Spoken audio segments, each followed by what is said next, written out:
What up, family? It's John from Pro Craps here on Casino Gaming TV with coffee and craps for Thursday.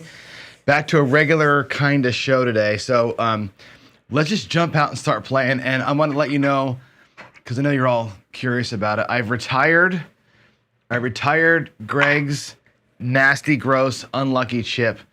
I used that thing 2 days in a row, and I got like 6 PSOs out of like 8 throws. It's awful. I love you, Greg, but I love the chip. It's cool, but it is horrendously bad luck. So it's going to go back in the pile. And we're going to stick out here with, oh shit, I just dropped it. Now that's bad luck on that trip too. This is a Dice Dr. Dan chip. So Dice Dr. Dan's going to be our good luck charm today. We're going to run 320 across. We're going to run the sister press. Now yesterday, Jeff ran a crapsy session where he rolled the dice and fed crapsy and everybody played. And I was in that group and I made a ton of money on this strategy. The one I've been trying to show you the last couple of days. I did it at the 750 level, and Jeff had the perfect set of rolls. He rolled like a 9 roller, hit all my numbers twice, and I was, or all my sisters twice, and I was in great shape. So let's see if we can't do it again though. From this level, 320, we're gonna hit the sisters. We're gonna press them both up. If one of them hits, we take them both down to a quarter. So we're gonna go from, basically we're gonna go from 50 to 75 each, and then back down to a quarter each on each of the sisters. That's the plan. Here we go. Let's get a point. Oh, you know what? I should probably get the roll tracker. I wanna get these rolls logged in. So I'm trying to march us towards 10,000 tracked random rolls as well as 10,000 tracked controlled throws from my dungeon here. So let me get, make sure that we're ready to type these things in. Now we'll go. Sorry about that delay. All right, first roll is gonna be a 3-2-5. 3-2-5 is the point. There we go. Oh, you know what? I gotta fudge a 7 here. Hold on a second. Let's get rid of that one there. Because yesterday I stopped early. Remember? Okay, now 3-2-5. Okay, we'll start there. Next roll is going to be a 4, a 3-1-4 Big Joe. So our first hit in the box is a 4. 50, again, no vig, pays $100. We're going to put 50 on each, the 4 and the 10, like so. We're going to stack them both. We're going to press both sisters with the hit. Now, if they hit again, we bring them both down to a quarter. That's the magic here. We got to get our hits though, right? We got to get our hits in. Let's do it. 4-2-6 this time. A 4-2-6. So the 6 hits for $70. 50 for $70. Okay, and again, we're going to press the 6 and the 8 each by 30 and take $10 back to the rack. So let me get those pressed up. Those 2 sisters are now both pressed. So again, we're looking for either one of the 2 sisters to hit 2 times. Either one hits once, we press. Either one hits a second time, we're down. We just got to get one repeater here to make this thing work. Repeater of something anyway. 6, 4, 10, that's perfect. So here's the best example, 6, 4, 10. The 4 hit, we press them both up to 100. Now the other sister happens to hit. That's going to pay $200. We're going to bring them both back down to a quarter each. So coming back to the rack is 200, 300, and $50. So I'm going to make that look like a black chip. So the 4 and 10 are the ideal combination, right? They both hit. One hits, the other hits, whatever. Any 2 of the sisters hit, you're back. You're back to square. Rack is even. Everything out here is profit right now. We're all good. We're all in profit. We've got like $15 in total profit. Now, if I can get a 6 or 8 to hit and bring those down, we'll be jamming here.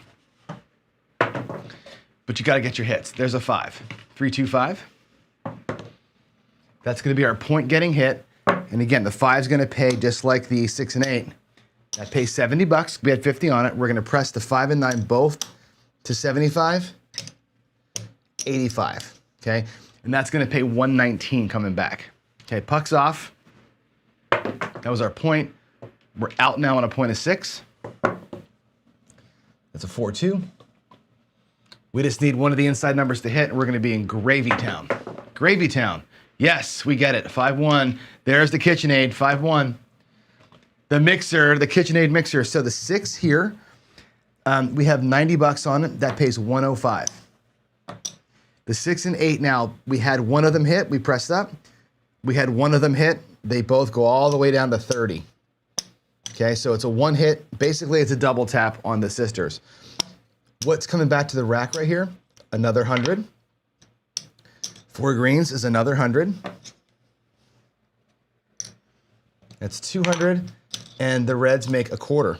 So 225 comes back with that sister press. So think about this. If you wanted to just play the 6 and 8 at the $60 level, press them both up, bring them both down, that brings back 2 1/4 to your rack, right? So each sister combination brings back about 200 and change to your rack. Look where we are. There's our initial bankroll, the 350 or thereabouts. We have $235 in profit locked. And I still have the 5 and 9 working for me. I love this strategy. When I'm getting rolls, I love this strategy. When I'm not getting rolls, the strategy sucks because you lose 330. There's aces. But when it's on, and like I said, last night I did this at the 750 level. I went from 750, I brought them all the way up. They were at 125, so I pressed these both to 250 on the first hit, brought them down to a quarter. And I made about 2,000 bucks in 5 minutes, which was really sweet. There's a 5-5. I rolled. That was a 5. 5-5 hard 10. It's gonna pay 50 bucks over here. Now my decision is, do I keep sister pressing, right? Or do I press the number that hit? What I'm gonna do is press on the 4 and 10, both the outsides, because what I wanna do is collect blacks. Let's log that 5-5 in. I wanna collect black from every number. So these are gonna collect blacks now when they hit again. The 6 and 8 have to be pressed up to get to that level, and the 5 and 9 still need their first regression. But if we get it there, we're gonna be in great shape. There's the 7. Okay, so the roll ends on the 7, but we end up with about 250 bucks in profit, because really we started with 320. So 325, we'll call that 320. So 250, 260 in profit plus what's out here. That was a great roll. That was actually solid. I don't mind leaving this money out here to burn in the graveyard, Greg. Because again, the strategy is taking that shot. And this will lead us into today's talk. But we left a couple $100 bucks. We left $100, $200, $300 out there on the table. So again, you don't like leaving money out there to rot, but opportunity, right? If you're gonna pressing is all about opportunity, and that's what we try to get today. So there we have it. Good little roll there. That was a 437, by the way. Let's log in. All right, coming back to talk to you here. Got lots to talk about today, actually. A lot of things on my mind this morning. Let's go here. Good morning, everybody. Welcome. It's Thursday. It's been a weird week. It's been a really weird week because I'm teaching again full-time this week. So I've got this hard stop at 8:45 every day. So I've been kind of rushing through things a little bit. You'll see in a minute, I have something to talk about with regards to dice control, and a couple missed comments the other day, and it's hard to kind of fit it in when I have that really hard stop there. But anyway, I have not yet heard from Dave, allegedly Dave, for Friday night's craps battle. So I'm going to reach out to the next person in line. I think it's Magic Mo. I think it is. I'll reach out to him, make sure that we have a next man up ready to go. I'll sync with Chris and Jeff and see who's going to help deal this thing. But Friday night fights will be happening.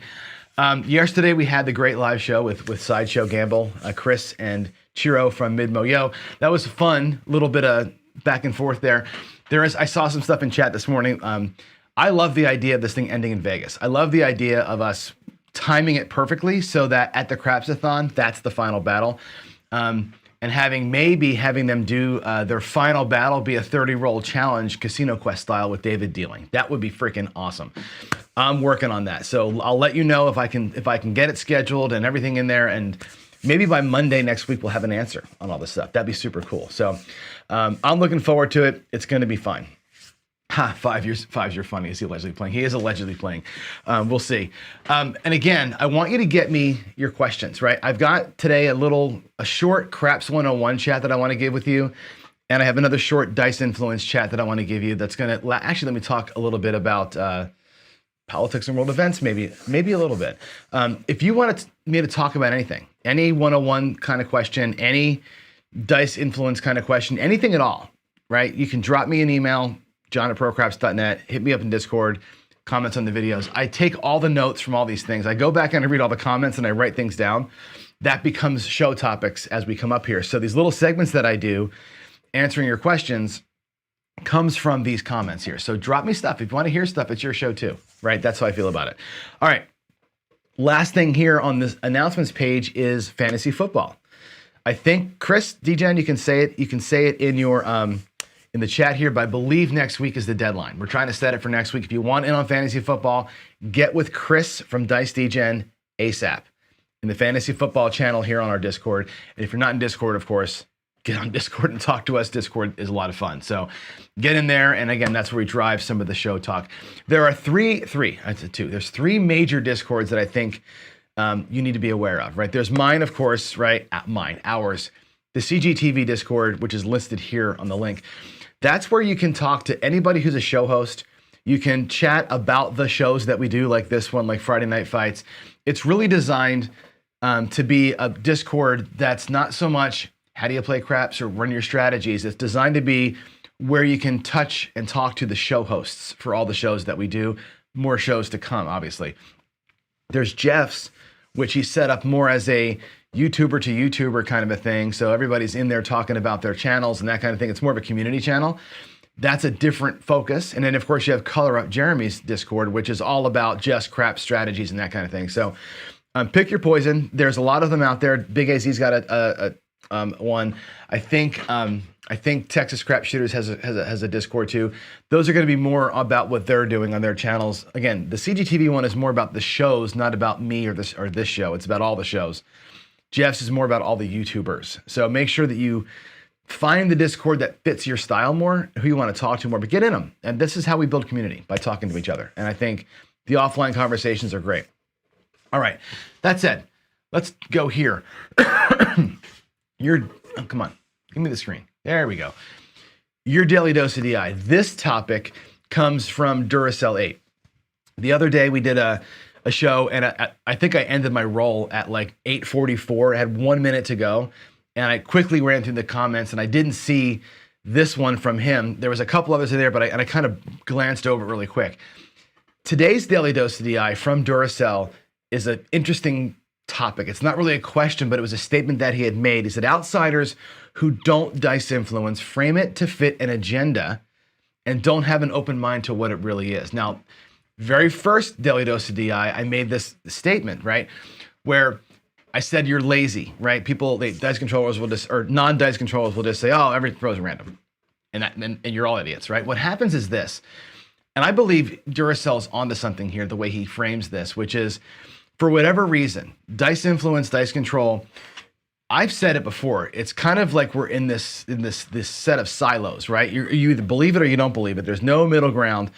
I'm trying to float the middle ground right now, which I know is a dangerous place to be because I'm going to probably do the splits and break my crotch, right? I'm trying to figure out where we are with this thing, right? I want to address both the dice controller industry, people, whatever, and the naysayers, and say, look, I'm going to roll 20,000 rolls or more, get some answers for you from, at least my version of what an answer would be, right? But the best techniques and tracking I know how. In the meantime, and up until this point, you have this kind of a thing. And I think that this is called, what he's framing here is called confirmation bias. And it happens to everybody on most every topic, okay? I just taught a class at my school. I teach computer programming, but we teach to a very diverse set of students, right? We're trying to actually change kind of the tech landscape at my school by not having it just be a bunch of old white dudes, right? We're trying to get a lot of underrepresented folks into the industry. And we talk a lot about what bias looks like and how to deal with bias and how to confront it and how to recognize it and how to live with bias. Dice influence, I think on the crap side of it, is hugely biased. It's hugely biased, right?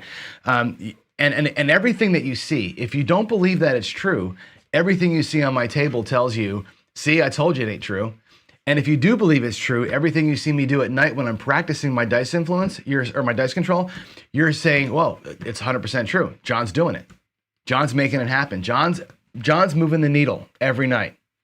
because you believe it. You have a bias, and I'm confirming your bias as I'm doing it, just as I'm confirming your bias here on the table today by throwing all those 0.7 outs yesterday, right? So here's what my challenge to you is this: recognize your bias. This is going to be a challenge to all of you, whether you're on the I believe it or the I don't believe it side of this conversation.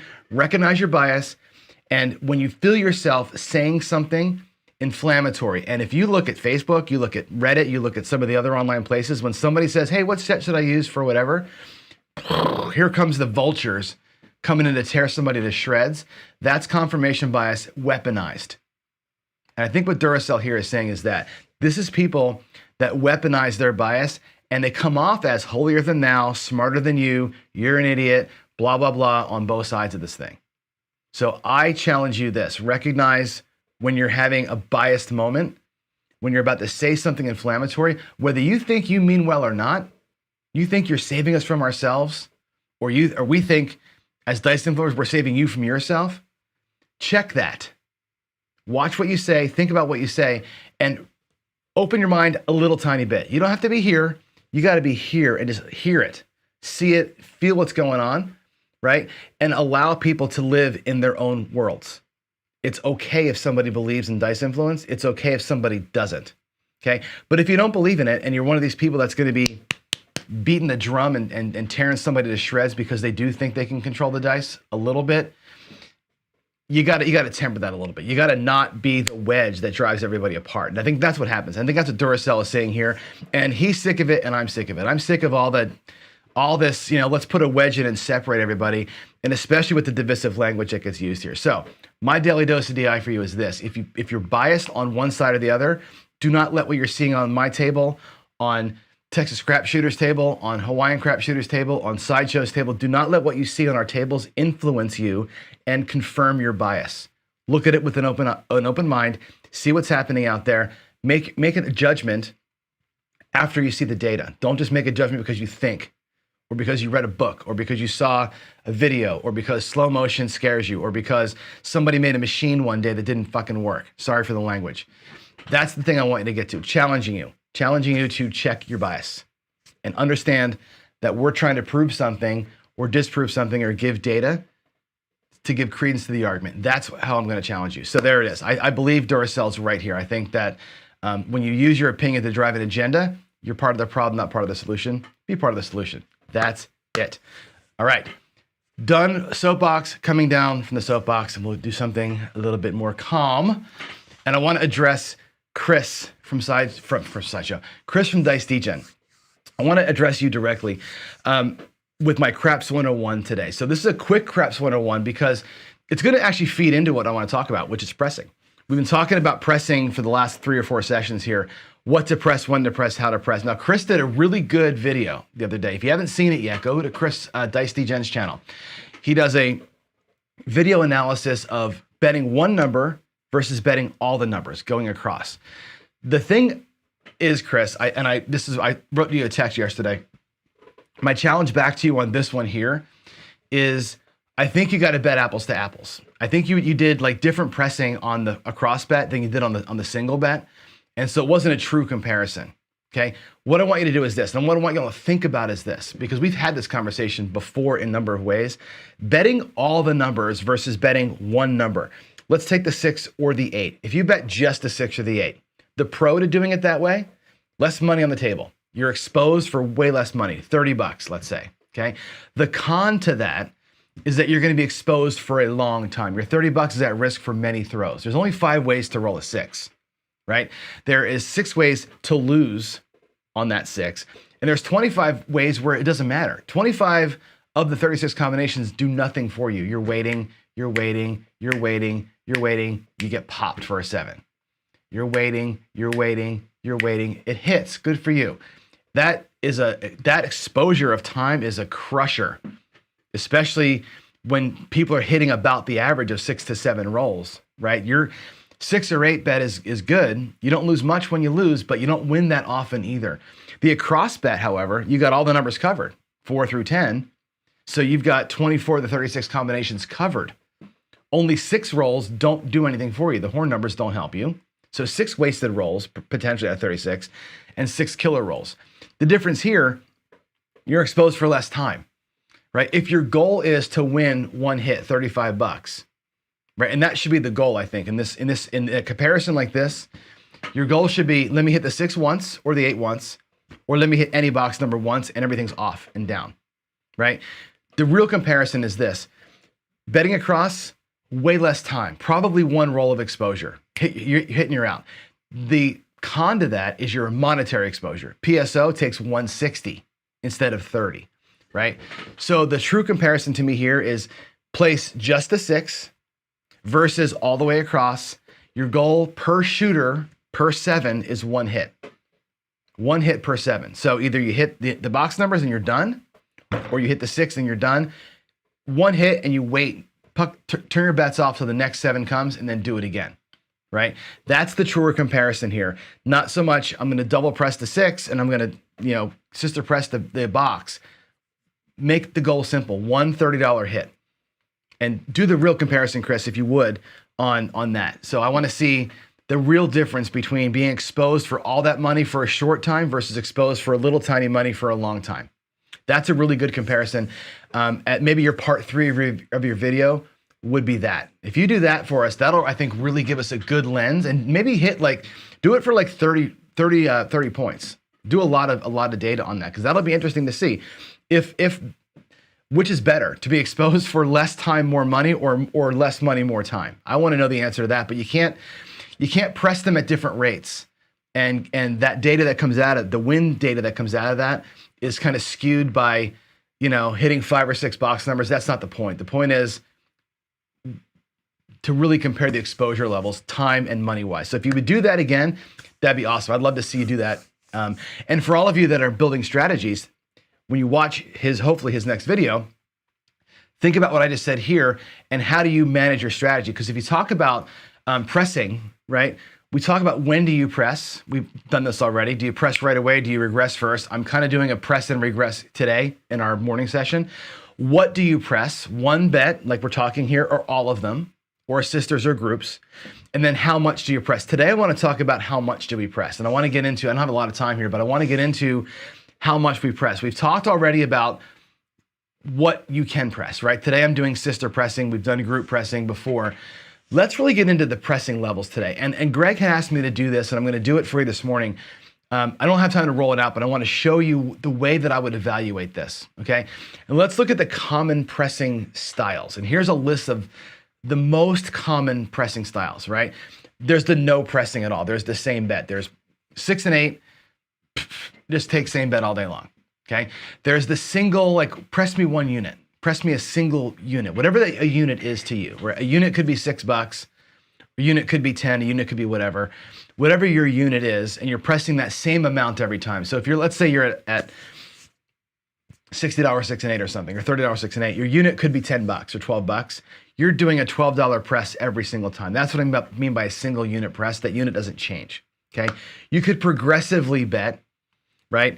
Some sort of a tiered system where you bet single unit until you've doubled your bet amount, and then you double your betting unit. And you kind of progress how you're going to go. You can do a standard mid or half press where you're always pressing by half of your flat bet. You can do a full press, obviously, and the crazy person does a power press, right? All these ways to press. And I want to show you at the table here, not so much my recommendations, but I want to show you a way to compare. And again, this is all about you building a strategy. This is a strategy. This is not about me telling you how to play. This is about me telling you, when do you press? What do you press? How much do you press? How long do you press? When you're making your strategy, answer those questions. That's the algorithm, right? Remember, these are things you can press. Today we're looking at how much you can press, and tomorrow or Monday we'll take a look at when do you stop pressing? When is enough enough? All right, let's go to the table, and I want to run some of this out there with you. I'm going to go to this table. Actually, I'm going to go to the zoom in view. We're going to go zoomed in and look close. I'm not going to roll dice today. I want to just throw chips out there and talk about the levels. And again, I've done this before myself. I want you to see kind of how we can roll it out. And I'm going to do it with the 9. We'll work on the 9 because the 6 and 8 have the extra weird cat thing, and it's a pain in the butt to talk about. Let's talk about the 9 only. What I'm going to do here, is the same for every number out here. It doesn't matter what the number is, the same evaluation can be done. And I want you to remember this too. I did an evaluation a long time ago where we looked at what is the likelihood that these things happen, right? The 5 and the 9, and I'm not lying to you here. I've done a million rolls a number of times to track this out. The 5 and the 9 specifically have about a 20% chance, it's like 19.7 or 8% chance of being hit one time during a shooter's run. Not during the point cycle. John gets the dice, John sets a point, John rolls till John 7's out. During John's time at the table for that shooter, the 5 and the 9 have about a 19.5 or so percent, let's call it 20% chance of being hit even one time. They have a 9% chance of being hit twice in the same shooter. That's it. Everything below that is magic. Everything below that it goes down to like 6, 5, 1%, and then you're below 1% to see it hit 6 times. The 6 and the 8 are the same-ish. They're about a 23% chance of being hit once during a shooter's run. And again, by the 6th roll, to see one of these things hit 6 times, you're down in the 1% range. So when I get down to level 6 here, on the 6th hit, remember, so we got about a 1% chance of seeing the 6th hit ever come. So remember that as we're doing this. I'm going to show you this magical run here on a 9 and how it might work for you. But remember, the likelihood is you're going to be 1 or 2 hits, probably 80% of the time. You're at 1 or 2 hits on any given number. And I want you to frame your building of your own strategy around that. Hope that makes sense as I go through this, okay? Let's take the 9 at the $25 level. We'll start here at a higher level. It doesn't matter where we start. We can start it at $5. Matter of fact, we'll do it at 5 because why not, right? Let's take the basic bare bone thing. $5 9, let's say that it hits, and I'll use these here, my lammers to mark the first hit. Okay, the first hit of the 9, it's gonna pay $7, okay? I'll make it so you can see, hopefully you can see that, $7, okay? If you're same betting, and again, what's gonna be here is kind of what's in your rack, okay? If you're gonna be a same bet person, that's going into your rack. If you're gonna be a single unit press person, okay? When this thing pays the $7, you're really gonna put the 5, you're gonna press it up. So it's gonna look like 10, and you have $2 in your rack, okay? If you're gonna be a full press person, you're in the same boat, because when you're full, and I'll just do a single unit press, a full press, or a half press and a full press. Because you're at the $5 level, everybody's gotta be in the same spot. Matter of fact, let me do this. I'm gonna change up. I'm gonna go higher because I want you to see the mid versus the full. Sorry, I'm gonna confuse you. Let's start at a quarter, because I think the quarter makes the half press and the unit presses look differently. So here we go. Quarter, same bet person, is getting $35. The single unit press person is gonna take $35 in wins, okay? They're gonna press by 1 unit and take 30 to the rack. Okay, I'm gonna put these numbers, these bets kind of next to it so you can see what we're looking at. The half press person, okay, they're getting paid also $35. Their rule is essentially press me by about half of what the base bet is, okay? That could mean $15 or $10, however you wanna see it. I would rather do this by $15. I'm gonna take the 25 and pay myself in nickels here. Let's press ourselves by $15 to 40. He'll take $20 to his rack. Okay, and the last person who had 25 on there gets paid $35, is gonna do a full press and put the whole thing up there, okay? So after roll 1, the same bet person's got $35 in the rack, the single unit press person's got 30 in the rack, the half press person has got 20 in the rack, and the full press person, of course, has got nothing in the rack. This guy's gonna go to black. He's gonna try and do a full press to black, if we can get there. Second roll of the dice, right? Ooh, look, we hit the 9 again. And again, these are all here on the different numbers, but they're actually the 9. I'm just kind of giving you ideas. The second roll happens, same bet guy. Guess what? He gets $35. And he has now $70 in his rack. That guy's doing good.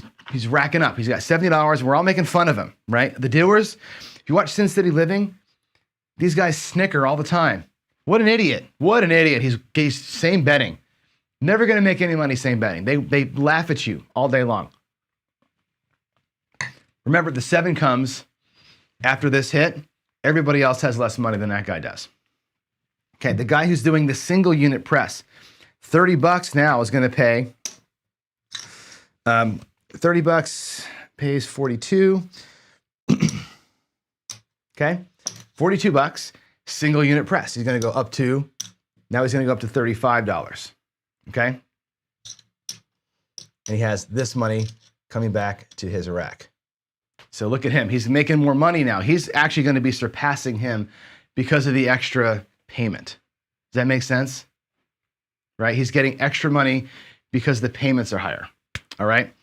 All right. So let's see. This guy here who's doing the mid press, his $40 up here, 40 is going to pay 56. He's going to get paid 55, 56 bucks. Okay. He's got 40 on there. So he's going to press by half, which is $20 more. We'll take a quarter out of here. We'll get 5 nickels and we'll press him by 20 bucks. And I'll leave his remaining money out here. And we'll add up this in just a second. This is roll 3, okay? I'm going to color up his green. He's now got $60 out there.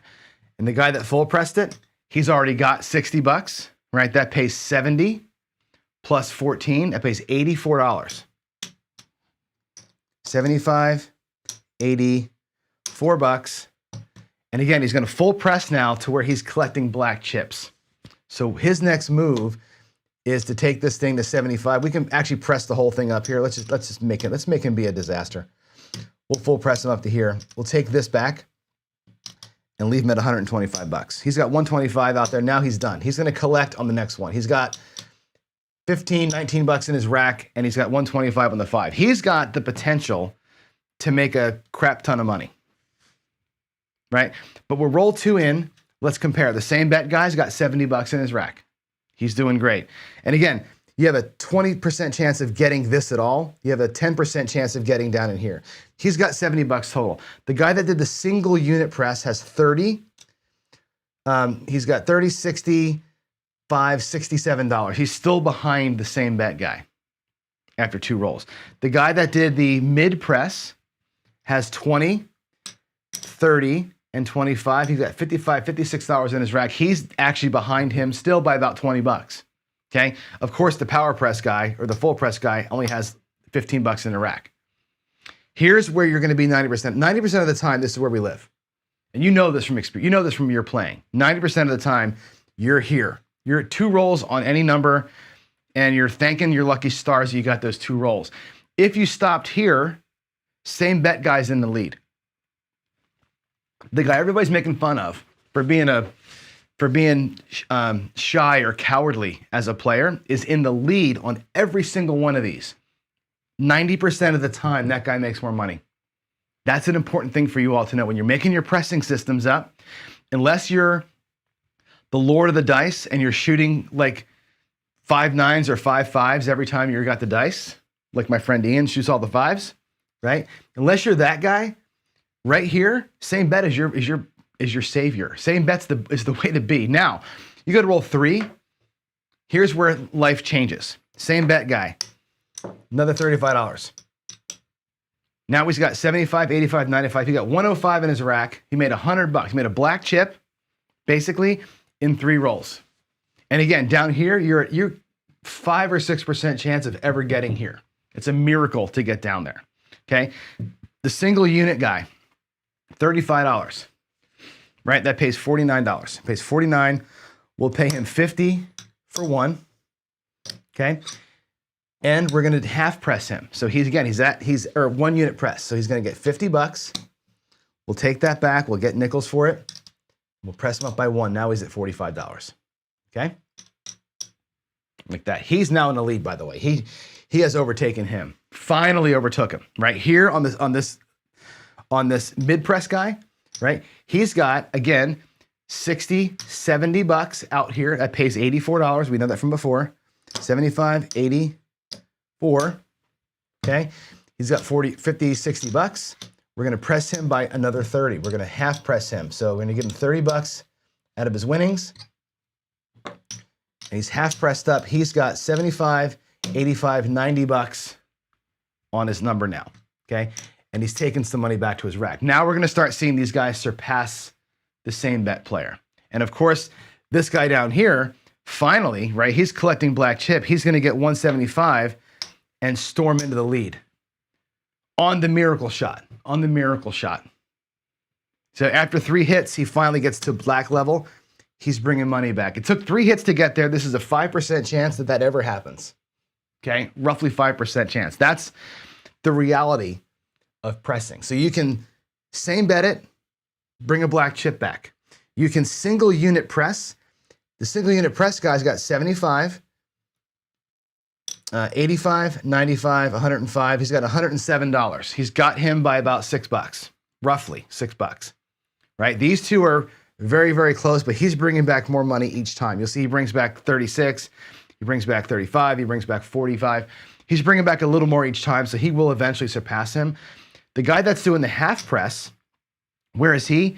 75, 85, 95, 105, $109. He's exactly about even finally after the 3rd hit. He was behind. Now he's even in the rack. He's got a black chip in the rack too and a bigger bet. He's going to get paid nice on the next hit. All right. Half pressing works really well. Half pressing works really, really well because the next hit, he's going to be at 119 coming back. That's pretty good. This guy over here took back nothing, took back basically nothing, and then had a big score. It took him the miracle to make any money. Now we can take this out to 4 hits, 5 hits, 6 hits, and do the same thing. You can do it on your own. When you're evaluating how you want to press, this is the way you have to do it. Lay them out there for one number. What would it look like? And again, take your basic system, your basic same bet, roll it out there, and you can add up how many times does 6 same bets get you, right? What does 6 single unit presses get you? What does 6 half presses get you? What do 6 full presses get you when you're going to go press, press, collect, press, press, collect? So that's your challenge. When you're making your strategies and it's press to the ceiling, you got to know this right here. I'll put the stick right there. That right there is your world. 20% of the time, 10% of the time, miracle after that. Everything after 2 hits on any number is a miracle. You got to call it that. You got to call it what it is. Okay. If you're a great thrower, you have more miracles than most people do. Right? 9 times out of 10, though, you're going to be up here. You're going to have 2 hits. And if you're going to be full pressing, you're going to be at $19 on average to your rack, which represents a loss of about $8. 90% of the time, you're going to have a loss if you're doing this. When it rolls and you get the good outcome, yeah, you're ahead of the game, but not by much. These guys here have about 110, 115 in their rack. He's got 175 in his rack. It isn't like he destroyed them. The next hit would be destructive, right? He'd crush them. So that's it. That's my talk today. I want you to really think about it. Let's go back to the other screen here. Let's go back here. I want you to really, really think about when you're designing your strategy or evaluating one you saw on YouTube, the way that it presses is important, and you have to know the likelihood that you're ever going to see hit 2, 3, 4, or 5. When I see these things online, on the 6th hit of the 6, you're going to make $1,000. Well, I've only seen the 6 hit 6 times, like 3 times in my life. Like, it never happens. It's so rare that happens. When it happens, it's great. It's fantastic, right? But you almost never see that. You always see 1 or 2 and you're out on a given number. Look at the sister pressing I do every morning. It's so damn hard to hit any one of those things twice in a row. I PSO more than or not PSO, but I lose money more often than I win it on the sister press because it's so hard to hit either the 6 or the 8 twice, let alone hit the same number twice, right? So you gotta be aware of that. So this is all a lecture in safety, right? And awareness and math. Do basic addition and subtraction when you're making your strategies, and make sure that what you're pressing, by the amount that you're pressing it, conforms with this kind of strategy that you want to run through. All right. And that's it. I want you to food for thought today. And that's it. That's a lot of John talking this morning. So I know that I went on a little rant there earlier. I think it was important to do that. I think this is important for us to know too. Make sure that we're aware of what the hell we're doing out there, because you got to be safe with your money and you got to know your math. You got to know your basic math out there. So that said all, I got to go to work. It's 8:45. It's the hard stop. I'll do a quick chat check though, just to make sure I didn't miss nothing. And let's see. Dice Dr. Dan, will Mo and Sideshow be in Vegas? Well, if we can arrange the final to be in Vegas, I'll make sure they're there. They both have agreed that would be awesome if they could do it. Greg says, a middle ground with DI, skeptical, but prove it to me. The casinos don't believe it. I know that. They don't care. I don't know if they believe it or not. They don't care, because we talked about it the other day. They make money either way. They could give a crap, I think, honestly. And Greg also says, the dealers are brave. Yes, they are. They are brave with other people's money. That's a great way to frame that, Greg. I watch these dealer channels and like, man, they're pressing like crazy people, but it's easy on my table in the morning, and when you have a channel, it's easy to press like crazy. It's easy to go on Jeff's show or on Friday Night Fights and press like a maniac. It's very easy to do that because it isn't real money. Right? When you pull your money out of your bank account and put it on the table, I'm not buying in for $1,000 and going $750 across like I did last night. Last night I bought in for $1,000 with Jeff and I went $750 across and went boom, right? There's no way you're doing that with your actual money. There's no way you're doing that with actual money. So that's why take what we all say and what we show you with a grain of salt most of the time, until you have a lecture like this or like what Chris from Dice DJ did the other day.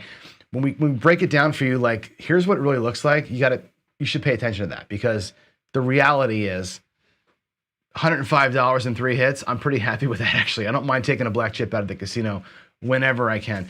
Analyzers come answers the question. Not sure if you're talking about in general the all across versus one bet, but yeah, come betting's a way. But again, it's one number versus many numbers, and you need to have that number roll 2 times to receive the full payment on it. So again, it's the same thing. The come paying is that 10% of the number rolling and then rolling a second time before you see the outcome, right? Come betting has an advantage on that one roll, but it does take 2 successful rolls before the whole thing resolves, which can be tough to do. So it's hard. All right, I got to get out of here. It's definitely late. I got students in the room. I will see you tomorrow morning for Friday Follies, and hopefully tomorrow night for a fight. We'll see what happens. I'll let you know in the morning how that schedules out, but that's it, y'all. Have a great day. Again, thanks for being subscribers and friends and family. Appreciate and love all you guys. See you in the morning. Bye.